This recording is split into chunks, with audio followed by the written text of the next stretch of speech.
às aulas do canal. Como estão todos vocês? Espero que bem. Professora Flávia Leda se apresentando. E aí, vamos de que hoje? Nós vamos estudar hoje no Enem da terceira série as relações lógico-discursivas.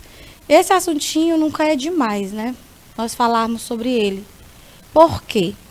Quando a gente se comunica...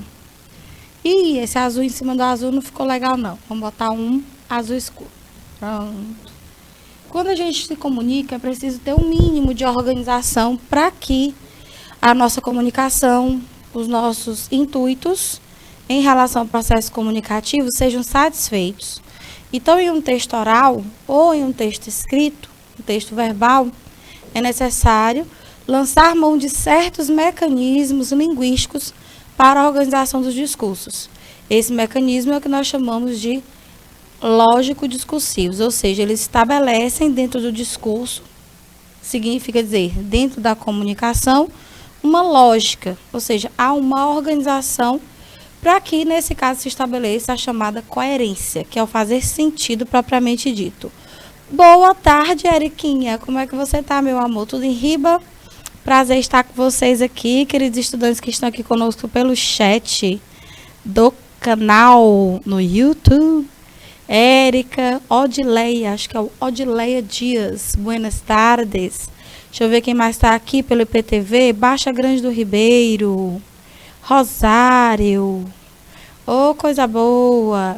Lagoinha, acho que o pessoal, não sei se de Lagoinha, acho que Baixa Grande está aqui, com certeza, né? Tresve merci. Ai, arrasou no francês, mulher. Tu arrasa demais. Então, hoje nós vamos tratar dessas relações lógico-discursivas, que são os mecanismos de que a língua portuguesa dispõe para podermos nos expressar bem dentro do chamado discurso, tá? Então, a gente fala dos mecanismos da coesão sequencial. Primeiramente, não custa nada lembrar a vocês que a coesão é toda a sistemática de organização das informações na macroestrutura ou superfície do texto. Realmente, eles são necessários, tais mecanismos, para que a gente estabeleça a coerência. Não se esqueçam de duas coisas. Esse assunto, a lógica discursiva, é explorado na prova de linguagens. São várias questões que já foram cobradas no Enem, dentro da habilidade 18, que é a habilidade que trata exatamente da organização dos gêneros, das tipologias textuais, da progressão temática, dos mecanismos de coesão, e ainda na prova Enem, a matriz de redação. Todo esse processo coesivo, gente, saibam, aliás, saibam não, vocês sabem, né? Ah, com fé em Deus, Eriquinha, vai dar tudo certo. Então, dentro da competência 4 da matriz de redação Enem, a gente tem lá essa competência voltada para avaliar se você, querido estudante, vestibulando, tem a noção do emprego desses recursos. Primeiro, ter a noção dos recursos, né? E depois saber muito bem empregá-los dentro da tipologia argumentativa e o gênero dissertação escolar. Entenderam? Por isso que vocês estudam tanto os mecanismos coesivos. Ok? Então, assim, ó, num simples texto como esse, que é uma campanha, né? Uma das campanhas sociais, campanhas institucionais, aqui a gente tem a campanha da fraternidade. Olha só. Fala com sabedoria e ensina com amor. Nós temos aí dois sintagmas nominais, tá? Aliás, sintagmas verbais, né? Ó. Fala e ensina. Dois verbos aqui e estão articulados por meio da preposição com, seguida do substantivo sabedoria e amor, respectivamente. Então, a gente observa que aqui, ó, a preposição, ela estabelece uma sequência lógica que vai modificar o sentido do verbo falar. Ou seja, não é simplesmente falar, mas falar com sabedoria. Então, a preposição com dá uma noção aí de especificação, dá, na verdade, uma circunstância, né? Ela indica a ideia de modo, falar como, com sabedoria. Tanto é verdade que essa expressão aqui, ó, com sabedoria, é um adjunto adverbial que a gente vê uma circunstância. A gente sabe que as circunstâncias são típicas dos advérbios, né, gente? Deixa eu ver aqui a perguntinha da Érica. Tia, o que a senhora achou do tema do Enem de 2021? Já tinha imaginado? Menina, muito se fala sobre o contexto social, né? Fala sobre a cidadania, os direitos que os cidadãos têm, que são garantidos pela Constituição Federal de 1988. Então, com certeza, eu não fiz só dizer o tema diretamente, né? Mas algo relacionado à cidadania, aos direitos dos cidadãos que não são garantidos, né? E o tema do Enem, o recorte temático, falava justamente sobre o apagamento desses cidadãos devido à falta de um documento oficial, uma certidão de nascimento, né? Então, com certeza, os alunos conseguiram discorrer bem sobre esse tema, porque ao longo do ano, os planejamentos no componente redação, né, leitura e produção textual, eles se voltam para os vários eixos, tecnologia, sociedade, cidadania, direitos, educação, saúde. Então, com certeza foi um tema explorado, né? Não diretamente o recorte, mas a ideia, né, do que é ser cidadão, dos direitos que se tem enquanto cidadãos e do que ocorre na prática, com certeza, os alunos que acompanharam direitinho a aula de leitura e produção textual tiveram, viu, Érica? Muito bom. Eu suspeito, não sei, tem alguma coisa me dizendo, posso estar errada, que esse ano veio tecnologia. Eu vi uma certa lógica, né? Em 2014 o tema envolveu tecnologias, né, com relação à exposição exagerada. Aí, em 2018, 4 anos depois, veio o tema que vocês viram, né? Justamente a influência da internet nos nossos comportamentos por meio do controle de dados, ou seja, a manipulação do usuário por meio do controle de dados da internet, né? Os famosos algoritmos que nos vigiam a todo instante quando a gente está lá vasculhando a internet, né? Pela lógica, estamos em 2022, então, se for isso, de 4 em 4 anos de tecnologia, olha aí, ó, quem sabe, né? Quem sabe? Esse assunto tem a ver com aquela questão de 2021 que envolveu o filme Que Horas Ele Volta, onde tem a omissão do A. Eu não conheço esse filme, Érica. Não conheço, de jeito nenhum.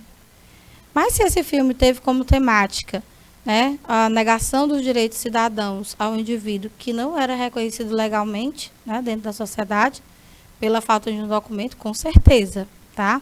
Ele falava daquelas pessoas que nasciam e não tinham como conseguir o documento oficial, né, o registro de nascimento, a famosa certidão de nascimento. Então, a temática girava em torno desses elementos aí, viu? Pois é. Aqui embaixo nós temos ensina com amor, também uma circunstância de modo, né, com relação à ação proposta no verbo ensinar. Então, fala sabiamente, ensina amorosamente. Então, a gente tem aqui a preposição com, ligando aí um verbo e um substantivo, sendo que ela, a preposição, juntamente ao substantivo, dão ao verbo uma circunstância, tá certo? Circunstância aí muito bacana. Ah, tá, entendi. O filme foi abordado numa questão, né? Tô ligada. Normalmente, as questões, uma ou outra, traz, né, temas ou textos, né, gêneros lá relacionados a alguma coisa que vai ser trabalhada no recorte temático. O pessoal tem essa deixa aí. Bom, as relações lógico-discursivas são importantes, sobretudo a interpretação de texto e a substituição de termos vinculados às expressões originais, sem que haja mudança de contexto. Esse tipo de relação contribui para o sentido do texto. Então, a gente vê que as palavras no texto elas jamais estarão soltas, desvinculadas umas das outras. Se isso acontecer, não vai haver sentido. Suponha que eu colocasse aqui assim, ó, com, fala, sabedoria. Ó.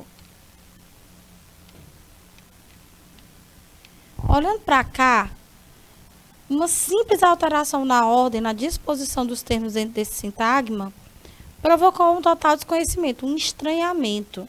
Quer dizer, nem sempre a troca de posição dos termos na estrutura oracional, tá, ou na frase, ela vai obter sentido. Então, cabe, dentro dessa relação lógico-discursiva, a compreensão de que, se as palavras, as expressões estiverem bem organizadas, dispostas em uma ordem que faça sentido, evidentemente, a relação lógica discursiva não ocorre, entende?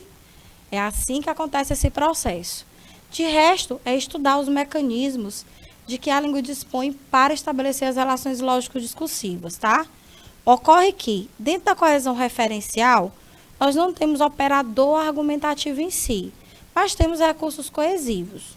A coesão referencial é quando você usa, por exemplo, um pronome, um advérbio, para fazer retomadas, usa um sinônimo, para não repetir uma palavra, até que fique cansativo, né? Essa repetição torna o texto cansativo e não é nada legal.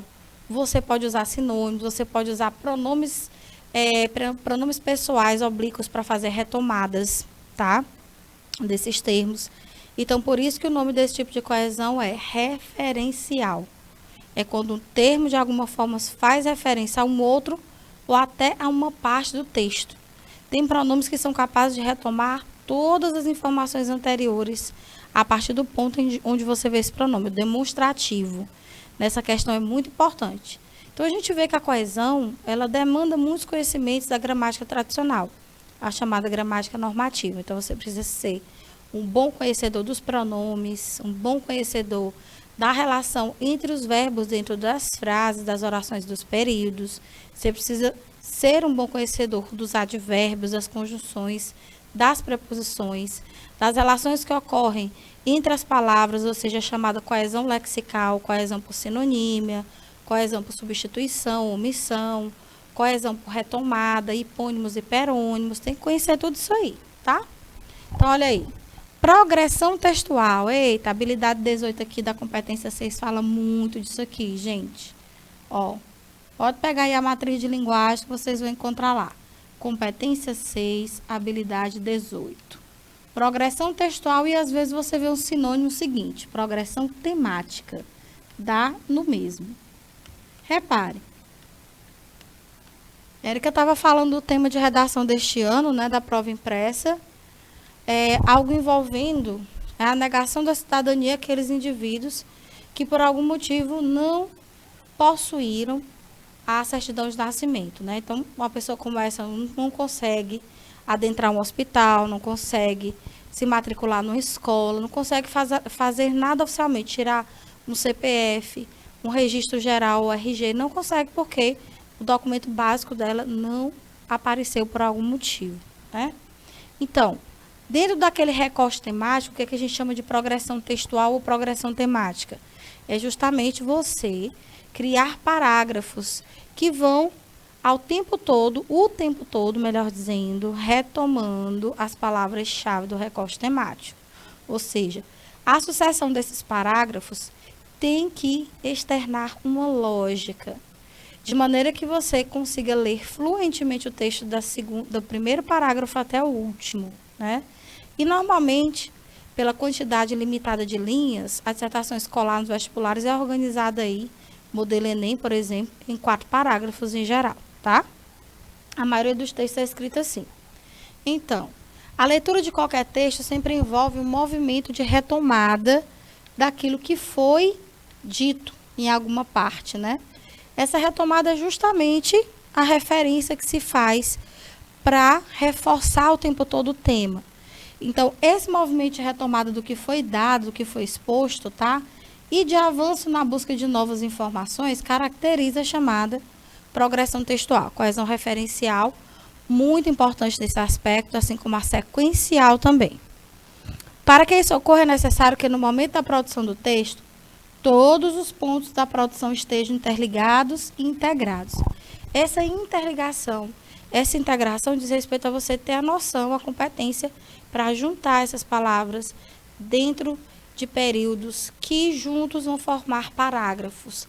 E cada parágrafo, de alguma forma, os parágrafos que vão suceder aquele primeiro são uma retomada dele com o acréscimo, evidentemente, de novas informações, né? Então, a isso tudo a gente chama de progressão textual ou progressão temática, queridos estudantes. Olha aí, bebês. Lista de conectores para utilizar na redação. Muitos conectivos, né? Você tem como fazer conexões das mais variadas formas, em especial dentro do que a gente chama de coesão sequencial e dentro do que a gente chama de coesão referencial, também conhecida como remissiva, tá? Então, quando você emprega operadores argumentativos para estabelecer essa ideia, ó, adição, causa, aliás, essas, né? Adição, causa, finalidade, reafirmação, dá a noção de hierarquização de informações, conformidade, consequência, oposição, concessão, você está usando operadores argumentativos. Aí você me pergunta assim, tia Flavinha, um operador é aquilo que opera, né? Opera, organiza, exatamente. E argumentativo por quê? Embora esses elementos, queridos estudantes, não sejam exclusivos de textos argumentativos, tá? Eles aparecem bastante na argumentação, evidentemente. Porque você sabe que a argumentação, ela vai trazer os movimentos, né, de apresentação de tese, contextualização, aliás, vou colocar na ordem, contextualização do tema, a apresentação da tese e os fatores decorrentes dessa tese, né? Ou seja, a tese é lá o problema, tá? E os fatores são os elementos causadores. Então, nesse movimento aí, você vai, com certeza, marcar uma ideia de adição, marcar uma ideia de conformidade, que é o famoso argumento de autoridade, entendeu? Olá, Everton, tudo bem? O Everton, Alan Everton, porque é tão difícil a interpretação de texto. Ô, garoto, tem maior dificuldade? Deixa eu te perguntar uma coisa, Everton. Quanto teu tempo tu dedica à leitura? Quantos livros tu já leu esse ano, por exemplo? Diga aí para a tia Flavinha. Só para eu ter uma noção. Por que eu estou perguntando isso? Normalmente, quando o aluno diz que tem uma dificuldade de interpretar textos, é porque ele não lê muito. Então, assim, evidentemente que hábitos de leitura constantes, né? Não é ler uma vez aqui, outra amanhã, outra depois de amanhã, outra no ano que vem, não. Hábitos constantes de leitura ajudam a absorver conhecimento. E é justamente esse conhecimento que você absorve, claro, não é a única forma, né? Você não absorve conhecimento só lendo, se relacionando com as pessoas, conhecendo culturas. Tudo isso aí é forma de obter conhecimento. Mas a leitura, principalmente, ajuda muito. Pois é. A maioria dos alunos que eu faço essa pergunta diz, não, tia, eu leio pouco, então eu não leio.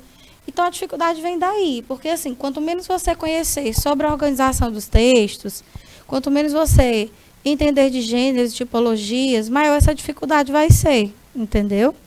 Mas dá pra voltar, né? Dar um play nesse negócio aí e começar a adquirir bons hábitos de leitura, porque é muito bom. Eu gosto. Gosto de ler revistas, gosto de ler livros, né, de literatura, as obras literárias, gosto de ler clássicos, gosto de séries, gosto de filmes, gosto de falar com as pessoas. Tudo isso ajuda a gente a obter conhecimento ao longo da vida, né? Pois é. Exatamente, Érica. Concordo. Ler é tão importante quanto respirar, né? Então, vê aí. Você lendo, com certeza você vai conseguir, né, desenvolver mais essa capacidade de interpretar, de compreender as informações de um texto. Tá bom? Né? Bom, então a língua portuguesa, como eu disse, dispõe de vários recursos coesivos, os quais criam vínculos entre as palavras, entre as orações e entre diferentes partes de um texto, né? Os parágrafos de introdução, por exemplo, os parágrafos de desenvolvimento, a conclusão no texto dissertativo e argumentativo, são partes de um texto que devem estar devidamente coesas, né? Portanto, organizadas. Então, para vocês, ó, um sinônimo de coesão, queridos estudantes, é simplesmente organização. Ou seja, são os mecanismos que você usa para organizar um texto. Entendeu? Seja ele oral, seja ele escrito. Então, essa conexão é exatamente a que vai caracterizar as relações lógico-discursivas. Vocês viram que quando eu desmontei, né, aquele sintagmazinho lá do início do slide inicial, a coisa perdeu o sentido. Então, é preciso ter noção de como você vai colocar esses termos, de como é que você vai organizar. Minha competência 1, se for da redação, gente, essa competência é pesada. É a competência que mais, assim, dificulta a vida do estudante a chegar à nota 1000. É a competência que, nesse caso, exige de você a apresentação das suas noções sobre a gramática tradicional. É acentuação, é pontuação, é grafia, concordância, é estruturação sintática, paralelismo, colocação pronominal, crase, regência, tudo isso aí. É muita coisa, né? Bom, esses recursos estabelecem dois tipos de coesão no texto, os recursos lógico-discursivos. A coesão referencial e a coesão sequencial. Então, é muito importante a gente saber, principalmente, o que vai nortear esses dois mecanismos. Tem uma dúvida danada que os estudantes têm, tia, eu vou dar continuidade ao texto, mas eu quero fazer retomada de algo que eu já disse. Então, eu vou usar o pronome esta ou o pronome essa? Excelente pergunta. E essa pergunta é respondida dentro da gramática tradicional. Depende da referência que você vai fazer. Normalmente, o essa, ele retoma informações. Por exemplo, você fala de um problema, né? Problema como apagamento do cidadão devido à negação do direito básico à certidão de nascimento, pagamento social, né? Aí você diz, essa problemática, ou seja, com essa, junto ao substantivo problemática, vai retomar tudo aquilo que você disse. Então, essa, que é pronome demonstrativo de segunda pessoa, normalmente retoma informações. Ao tempo em que o esta, pronome demonstrativo de primeira pessoa, já antecipa informações. Esta é uma das maiores causas de apagamento do cidadão no Brasil. Falta do registro da certidão de nascimento. Aí você coloca os 2 pontos e veja como você diz. Esta é a maior problemática em relação aos cidadãos do Brasil. 2 pontos. Falta. Pronto. Esse esta bem já vai fazer com que você se movimente para a frente do texto. Então, isso é a coesão referencial, tá? Também chamada de remissiva. Olha aí, ó. Tanto faz. A outra é a sequencial. A sequencial, o nome também é bastante elucidativo, bastante intuitivo, por quê? Sequencial vem de sequência. E como é que você dá sequência a um texto? Exatamente acrescentando novas informações. Para isso, você faz uma organização entre as orações que vão estar num período, entre os parágrafos do texto, entre as orações pode haver os chamados articuladores do discurso, também conhecidos como operadores argumentativos. Falei para vocês já, ó. Conjunções, preposições, certas palavras denotativas, a própria relação entre as orações, tempos e modos verbais, e isso tudo caracteriza a chamada coesão sequencial. Então, no geral, a função da coesão textual é criar harmonia entre os elementos de um texto. Ou seja, dar ao texto a organização necessária para que a coerência se estabeleça. Coerência é o fazer sentido. Coesão é o processo de organização. A coerência é o resultado dessa organização. É o fazer sentido. É a lógica, tá? Então, são os dois lados de uma mesma moeda. Embora uma não seja condição necessária para a outra. Tá bom? Olha aí. Coesão e coerência. Vamos mais. A sequencial, que é sobre o que nós vamos falar aqui, tem mais a ver com os operadores lógico-discursivos, porque são palavras e expressões que marcam determinadas ideias naquela parte do texto. Por isso que a gente chama lógico, né? Ou seja, tem uma lógica. Então, ela é um recurso que colabora com a evolução textual, apontando a passagem do tempo.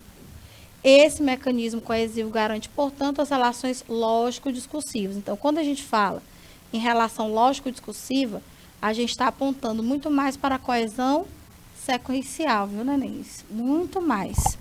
Trata-se de um mecanismo coesivo que acontece por meio de marcadores verbais e conectivos, conjunções e preposições, os quais indicam essa progressão ao longo do texto.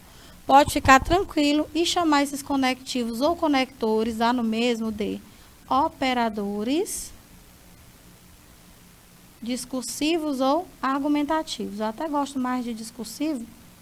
Quando a gente fala argumentativo, parece que ele só aparece na argumentação, né? Mas não só.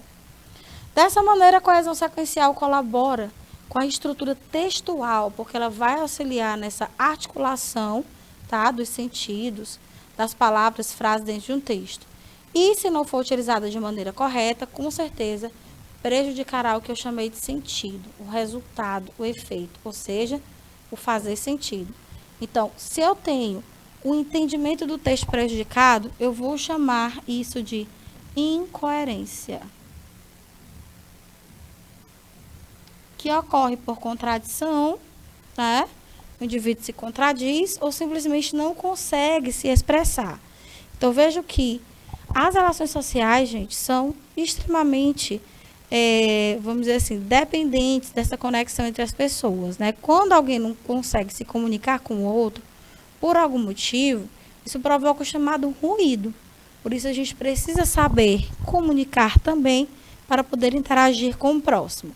Então, a coesão sequencial, ela vai trazer evolução textual, ela vai marcar passagens no tempo, marcadores verbais e conectivos principalmente. Então, se vocês me perguntarem dentro da gramática, o que vocês precisam da gramática tradicional?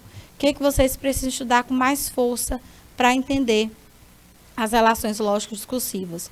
Com certeza, estude a classe dos verbos, fundamental, a compreensão dos modos verbais, indicativo, subjuntivo e imperativo, os tempos verbais, presente do indicativo, presente subjuntivo, e etc. Estude com muita força as conjunções, estude as preposições. São os principais operadores argumentativos aqui dentro da coesão sequencial, tá? Então, aqui, ó, que a gente chama de conectivos, conjunções e preposições. Já estudaram essa classe aqui? Com certeza. Marcadores verbais, ou seja, simplesmente tempos e modos verbais. Que vão marcar determinadas ideias e organizar as ideias. E organizar o texto, né? Tempos e modos verbais. Olha aí, ó. Vamos lá, vamos conhecer mais esse mecanismo. Deixa eu fazer aqui uma pergunta para vocês, queridos estudantes que estão aqui conosco, Baixa Grande do Ribeiro, a galerinha do YouTube, o Alan, a Érica. Tem mais gente aí, eu tô vendo. Bom, quanto é que vocês costumam tirar aí na competência 4? Vocês estão passando por esse processo de correção de redação? Estão recebendo feedback dos avaliadores da redação de vocês, gente? Se vocês me disserem que estão tirando aí entre 160 e 200 da competência 4, eu fico tranquila. Tá? É essa competência da redação Enem que vai avaliar a sua capacidade de mobilizar, tá, esses articuladores do discurso para fazer sentido. Olha aí, ó. A coesão sequencial vai organizar os fatos do tempo no texto. E, como é feita por marcadores verbais também, né? É estabelecida pelas conjugações do pretérito perfeito, mais que perfeito, pretérito imperfeito. Veja, a meninice brincou de novo nos olhos dela. O rapaz prosseguiu com muita doçura. Antônia, você parece uma lagarta listrada. A moça regalou os olhos, fez exclamações. O rapaz concluiu. Antônia, você é engraçada, você parece louca. Textinho aí de Manuel Bandeira, né? Diálogozinho aí criado, literário, expressivo. A gente vê que nas formas verbais marcadas há uma passagem do tempo. Então, à medida que as formas verbais vão aparecendo dentro das orações, você vai percebendo o fluxo textual. Ou seja, a narrativa ela vai se desenvolvendo. Então, fluxo narrativo, ó, que é o desenvolvimento da narrativa, se dá, sobretudo,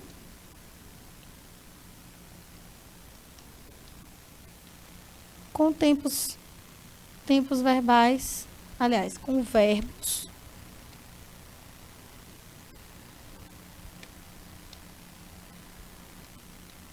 no pretérito. Aí você pergunta, quer dizer, tia Flavinha, que numa narrativa eu só vou ver pretérito? Não, gente, não. Tem uma série de variáveis que vão considerar realmente aquele tempo verbal. Você pode ter até um tempo gramatical, um modo verbal gramatical, mas dentro do contexto eles podem significar outra coisa. Por exemplo, tem presente que indica passado, tem presente que indica futuro, entendeu? Então, tem presente que indica ordem, compatível com a ideia aí do modo imperativo. Então, tudo depende do contexto, claro. Então, a gente diz que os verbos estão no pretérito porque supõe-se que uma narrativa, ou seja, algo que você vai contar, já tem ocorrido. Então, estamos falando, evidentemente, da regra e não das exceções, tá? Tem mais. Tem muitos outros tempos. Eu posso ter o presente empregado para dar a ideia de pretérito, né? Que é o presente chamado histórico, tá bom? Então, a gente vê que aqui, ó, brincou, prosseguiu, arregalou, concluiu, são verbos que estão no pretérito, esqueci do fez, né? Todos esses verbos estão no pretérito. Então, a gente se pergunta por que quem construiu esse texto deu prioridade a esses verbos no pretérito. Exatamente porque, com esses verbos, as ações elas vão se sucedendo. E é justamente essa sucessão de ideias que marca o chamado fluxo narrativo. Entenderam, amores? Veja que em se tratando do texto dissertação escolar desse gênero, você já costuma utilizar muito mais verbos no presente, né? Para dar aquela segurança com relação àquilo que você está dizendo, para conferir ao fato enunciado a atualização, né? Que a gente vai sempre trabalhar algo que, de fato, é um problema no Brasil, que merece a atenção das pessoas, que merece a intervenção social daqueles que têm competência para fazer isso, né? Muito bem. Tu achou o tema de 2021 mais ou menos, né, Eric? Ainda deu para tirar 940, menina, pois tu arrasou. Arrasou mesmo. 940 é uma nota altíssima, Érica. Tá de parabéns. A maioria deve ter tirado aí, a maioria não. Mas muita gente, muitos bons alunos, excelentes alunos até tiraram menos, 880, 920. Muito bem, garota. Hashtag orgulhosa de você. 940 aí foi suado, gata. Bom, eu vou marcar aqui em marca texto verde um momento em que o narrador usa o verbo no presente, ó. Antônia, você é engraçada. Você parece louca. Nesse momento em que a gente tem aqui o presente, ó, perceba a fala da personagem. Tá vendo o travessão indicando aqui o discurso direto? Então, onde a personagem está falando, que indica que está acontecendo agora, os verbos estão no presente, ó. Você parece uma lagarta listrada, né? Quando é a fala do narrador, os verbos vão para o pretérito. Supõe-se que o narrador está contando algo que ele já viu, tá bom? As oficinas de língua portuguesa eram tops, né? Ajuda bastante, verdade. Eu gosto muito da oficina, da proposta da oficina, porque na oficina você tem uma visão, né? Não é que os outros componentes não ajudem, mas a oficina ajudava, né, nessa amplificação dos conhecimentos em língua portuguesa. Voltando a olhar para as artes, né, principalmente a literatura, a leitura e a produção textual, a interpretação de texto, os aspectos gramaticais, era muito bacana, né? Vamos lá, e o Pantera? Pantera adentrando ao recinto. Aqui são os verbos, né? As marcações verbais. Deixa eu apagar aqui, ó. Brincou no pretérito perfeito. Bom, tudo aí é pretérito perfeito. Brincou, prosseguiu, arregalou, fez, concluiu. E o pretérito perfeito, via de regra, indica uma ação que ocorreu e foi completada no passado, tá? Fato completo, fechado. Olha aí, ó.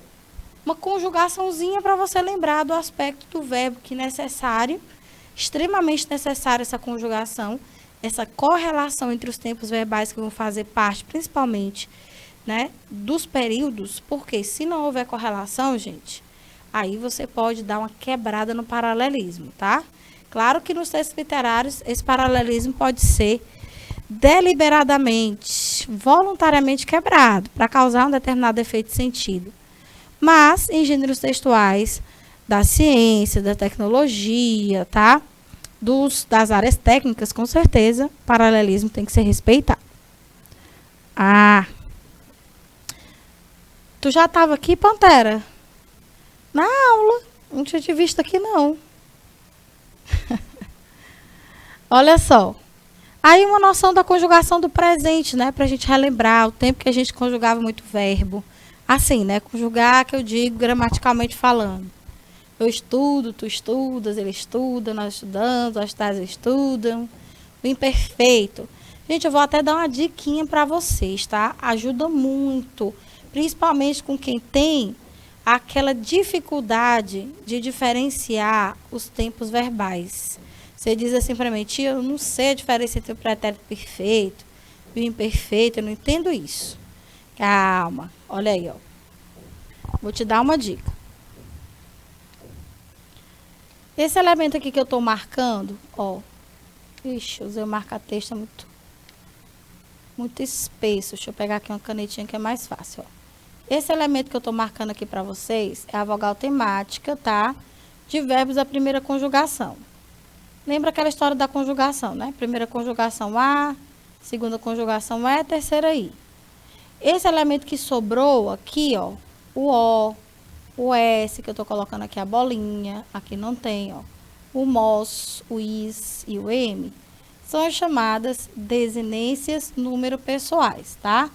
Então, o presente do modo indicativo, ele não tem a desinência modo temporal, ou seja, a desinência que vai indicar o modo e o tempo, ela não é marcada no presente do indicativo.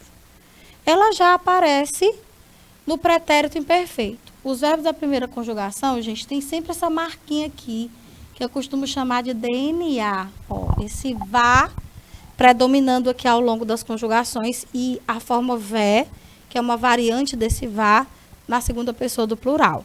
O que ocorre? Esse vá aí, ele vai mostrar para você que você tem aí um verbo da primeira conjugação no pretérito imperfeito. Você pode pegar qualquer um aí, que eu lhe desafio agora. Pega aí amar, né? Deixa eu ver. Aí estudar. Você pegar amar, cantar, falar, vai dar esse vai e esse vé, bem aí que eu mostrei para você. Olha aí. Eu estudava, vamos pegar amava. Eu amava, vamos pegar cantar. Eu cantava. Andar, eu andava. Falar, eu falava. Não adianta não, esse vá vai aparecer. Então, tem umas marquinhas que, claro, dentro da morfologia a gente tem um nome técnico, né? A chamada desinência modo, porque ela indica o modo, ó, essa partícula, esse morfema, e temporal, porque ela indica o tempo. Ou seja, quer dizer que se você avista ao longo da conjugação, na estrutura do verbo, essas desinências, vai e vé, ó, você tem o pretérito imperfeito do modo indicativo. Olha que maneira mais fácil. Nunca precisou decorar nada, né? É só observar isso aí. E o resto, tia? E esse S que aparece na segunda do singular, esse MOS, IS e M da primeira, segunda e terceira do plural, respectivamente? São as desinências de número e pessoa. Ou seja, desinências, número pessoais. Vamos botar bolinha nelas. Aqui ela está ausente, tá? Na primeira e na terceira do singular. Aí MOS, IS, M. Eu gosto de identificar principalmente pelas modos temporais, porque elas são mais diferenciadas. Desinência, número, pessoais. Tá bom? Olha aí. Pretérito perfeito, um outro tempo do indicativo que não vai ter aí a sua desinência modo temporal marcada. Então, veja aqui, esse I, esse STE, esse U, esse MOS, esse STS e esse IRão são desinências número pessoais. Ó. A modo temporal está ausente aqui. E por aí vai. Aí você me pergunta, onde é que a gente estuda isso aí, tia Flávia? Me lembro, não. De ter passado aí pela gramática e ter visto esse negócio de desinência de verbo. Opa, foi na morfologia. Estrutura da palavra, você vai lembrar bem aí. Aí você me pergunta, mas a senhora estava falando, era de recurso lógico discursivo. Recurso lógico discursivo. O que é que tem a ver o verbo? Acabei de dizer. Essas conjugações verbais são um dos mecanismos de organização textual. Se você não souber conjugar um verbo, se você não souber fazer as devidas relações entre as conjugações verbais dentro dos períodos compostos, por exemplo, você não vai conseguir organizar o texto como devido, entendeu? Olá, Francisco Queiroz, tudo bem? Como é que está você? Então, é por isso que eu estou tocando aí nesse assunto de conjugação verbal, tá vendo? Vamos lá. Vamos aproveitar agora, né? Dar uma pausa aqui na nossa teoria e analisar essa questão. Vamos lá, galera. Vamos lá, galera. Quero ver o pessoal de Baixa Grande do Ribeiro. Tá entendendo aí, Pantarão? Beleza. Vamos lá, Francisco. Vamos lá, Eriquinha. Vamos lá, galera que tá pelo chat. Vamos ler o texto. Poema tirado de uma notícia de jornal. João Gostoso era carregador de feira livre e morava no Morro da Babilônia, num barracão sem número. Uma noite, ele chegou no bar 20 de novembro. bebeu, cantou, dançou, depois se atirou na Lagoa Rodrigues de Freitas e morreu afogado. Ave Maria, que poema mais triste. Olha só, você olha para um texto como esse, isso é um poema? É. E é um poema, veja bem o título, tirado de uma notícia de jornal. Ou seja, aquela coisa seca, direta da notícia, tá aí. Só que aí você percebe toda uma subjetividade, né? O cara era chamado de João Gostoso, sei lá por que cargas d'água, carregador de feira livre, foi para um bar, né? Foi para um bar. Olha só como o fluxo textual está marcado em ações no pretérito. Era, morava, pretérito imperfeito, chegou, bebeu, cantou, dançou e se atirou e morreu, todos no pretérito perfeito. Então, vamos lá. Olha aí, ó. Morreu,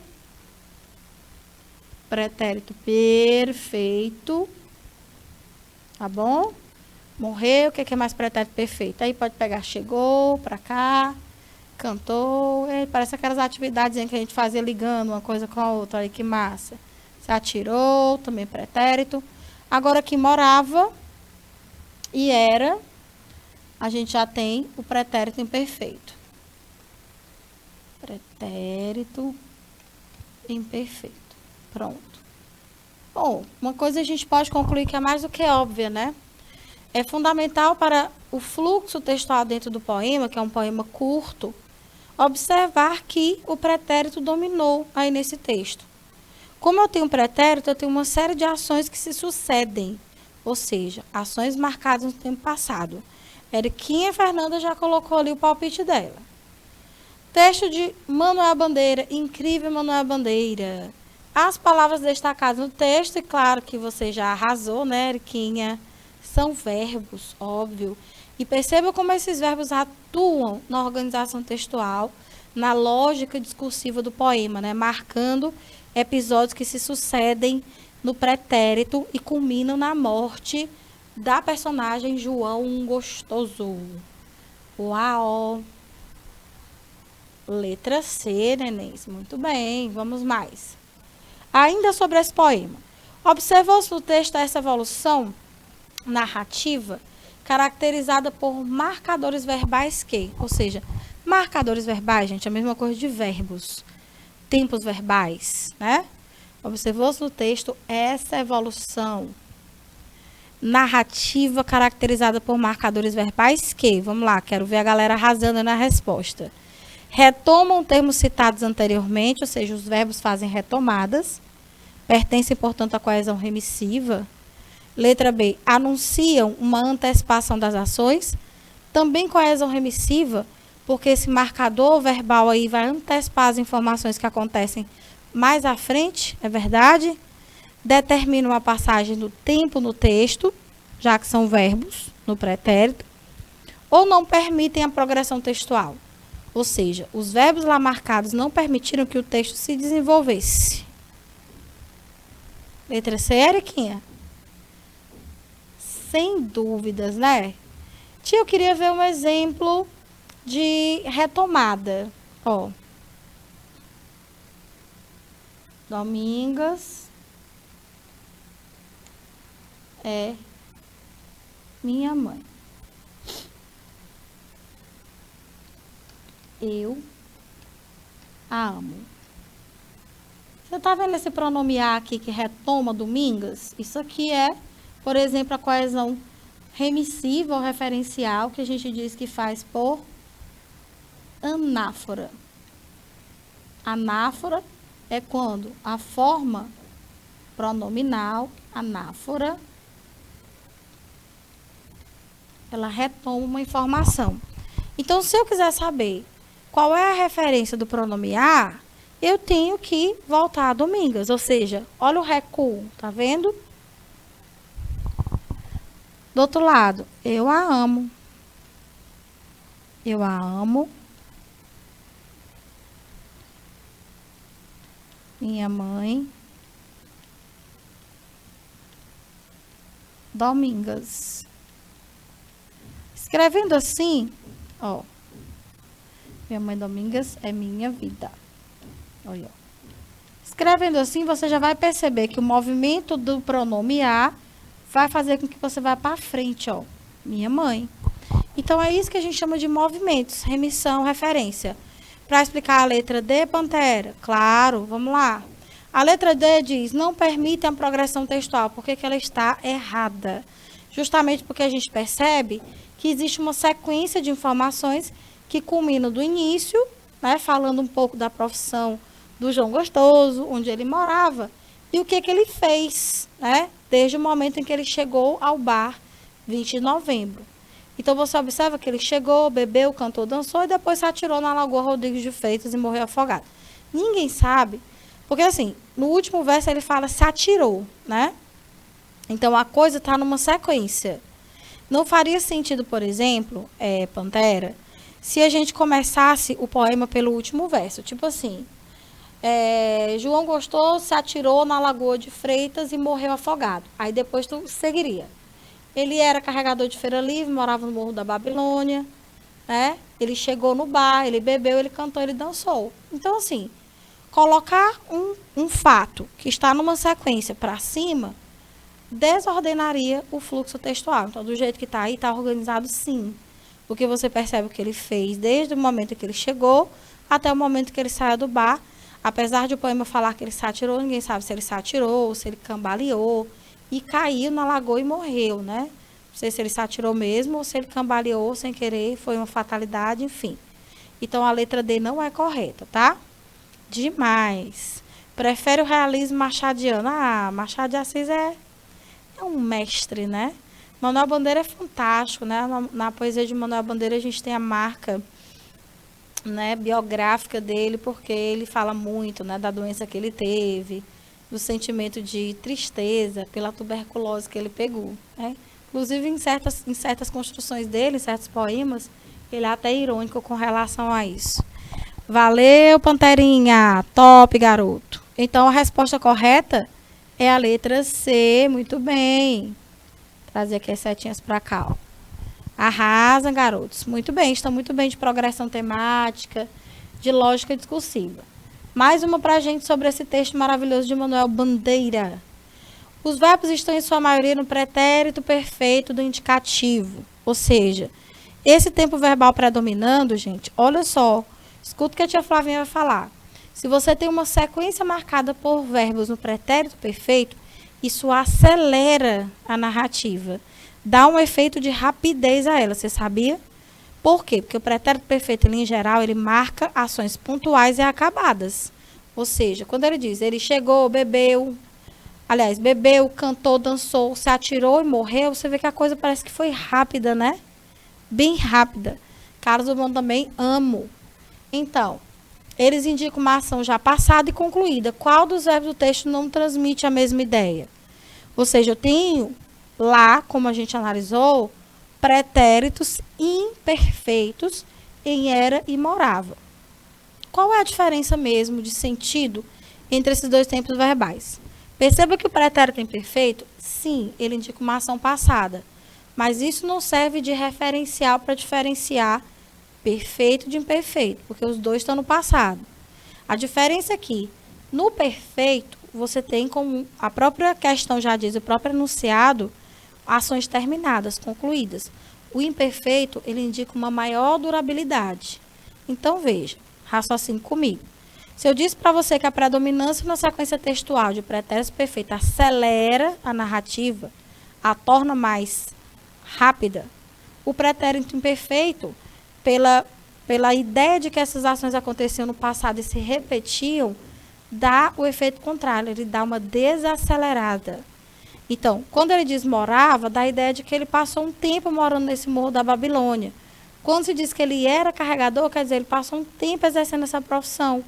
Então, o pretérito imperfeito desacelera o fluxo textual, enquanto que o perfeito acelera. Cuidado com essas marcações, tá, gente? Isso aí também é muito importante. Isso aí seriam, se não fossem questões de AD, seriam questões típicas do Enem, né? Com certeza. Então, vai transmitir essa ideia. A única forma aí que não está no pretérito imperfeito. Qual é a letra? Perfeito, aliás. Só tem uma letrinha que não está no pretérito perfeito. Qual é? Temos morava, chegou, se atirou e morreu. Chegou, atirou, morreu e morava. Qual dos dois, aliás, qual das alternativas indica aí que o fluxo se torna mais moroso, mais lento? Justamente porque o pretérito imperfeito, ele indica ações que no passado se repetiam ou até que não foram concluídas, né? B, chegou? Não. Perceba que as terminações, ó, em chegou, atirou e morreu são as mesmas. Mas a terminação marcada aqui na desinência modo temporal vá indica um tempo verbal diferenciado. Aí que nós temos o pretérito imperfeito. Do indicativo. E é bem aqui que a gente tem essa quebra, né? Refiro-me a essa ideia de ações que são mais céleres, são mais rápidas. Resposta correta, letra A. Vocês entenderam? Quero que eu repita. Tá de boas? Érica, Pantera, todos os alunos que estão aí. Galera de Baixa Grande. E aí? Adelante. Entendeu? You understand?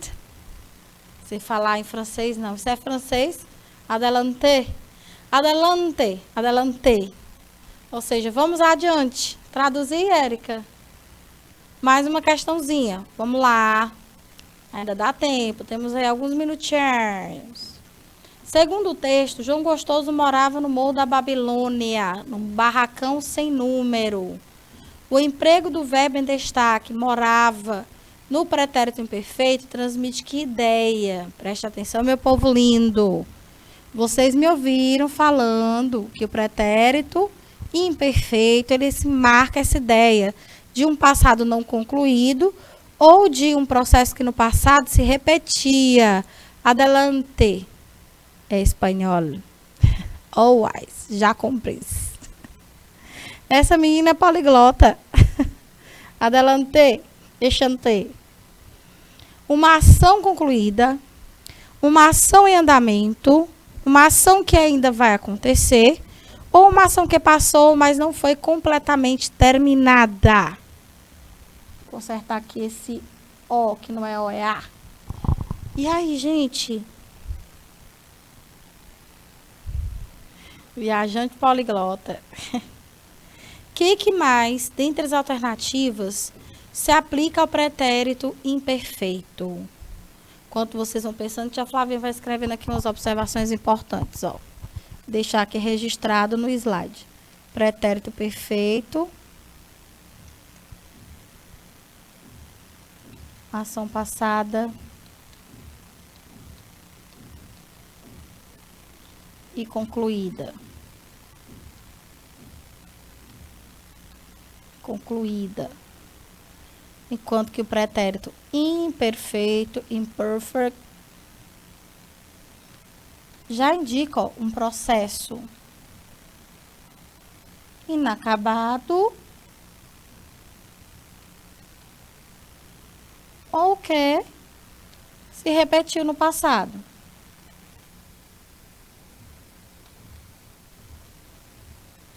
Como se fosse algo habitual, algo rotineiro, sabe?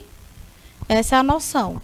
E não acho que é a mesma coisa não, porque não é. Porque senão o pretérito perfeito seria sinônimo de imperfeito e não é. Não é verdade? Muito bem. Então, a ação concluída não é, gente. Porque a ação concluída você vê é no pretérito perfeito. Ou no mais que perfeito. Nós estamos tratando de uma forma que está conjugada até pela flexão aqui, ó. Morava, essa desinência modo temporal marca, sim, o pretérito imperfeito. Uma ação em andamento, não.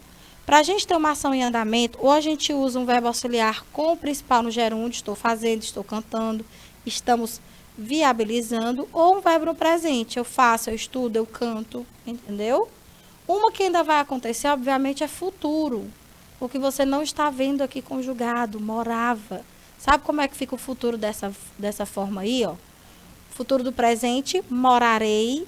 Futuro do pretérito hipotético, portanto, eu moraria naquela região se eu tivesse dinheiro, por exemplo.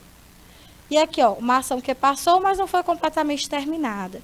Quer dizer, na verdade, ele não terminou de ser morador no Morro da Babilônia porque ele morreu. Não deu tempo, né?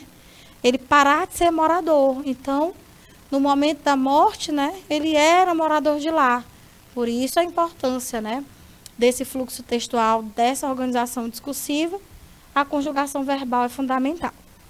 Letra D, meus amores, e assim encerramos nossa aula. Muito boa participação de vocês, maravilhosa. Desejo a todos uma ótima sexta, um bom fim de que Deus lhes abençoe, os abençoe e até a próxima. Tchau, tchau.